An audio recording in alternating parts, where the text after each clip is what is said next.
తప్పు చేస్తున్నారు వీళ్ళు. ఉద్దేశపూర్వకంగా తప్పు చేస్తున్నారు. ఏంటంటే వీళ్ళకి ఒక ధైర్యం వచ్చింది, న్యాయ వ్యవస్థ మనల్ని ఏం చేయదు. ఇప్పుడు దీంట్లో ఏంటి, ప్రభుత్వానికి నోటీస్ ఇస్తుంది. ప్రభుత్వం ఆ సీసీటీవీ ఫుటేజ్ మాయం చేసినందుకు ఒక కానిస్టేబుల్ని అరెస్ట్ చేసాం. సీసీటీవీ ఫుటేజ్కి సంబంధించి చేసినందుకు ఆ సదరు వ్యక్తికి నోటీస్ ఇచ్చాం. ఇవే ఉంటుంది.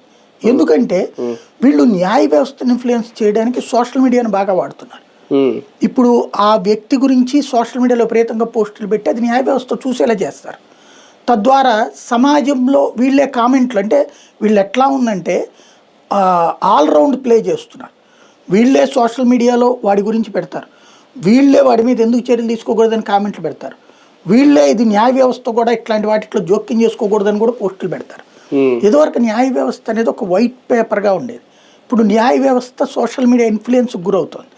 ఇప్పుడు వాళ్ళు చూసినప్పుడు సమాజం అంతా కూడా వాడికి వ్యతిరేకంగానే ఉంది కదా, పోలీసు అధికారికి అనుకూలంగా ఉంది, ఉద్యమాలు చేసినందుకే వీళ్ళు. మరి తర్వాత ఎందుకు ఉద్యమం జరగట్లే? నాగరాజు కోసం ఆమె నిరాదీక్షకు ఎందుకు కూర్చోవట్లేదు? ధర్నాలు రాస్తారు ఒకళ్ళు ఎందుకు చేయటం లేదు?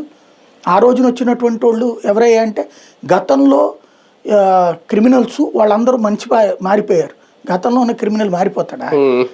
అంటే ఏంటి, వాళ్ళని బెదరేసి వాళ్ళ చేత ఉద్యమం చేయించారు.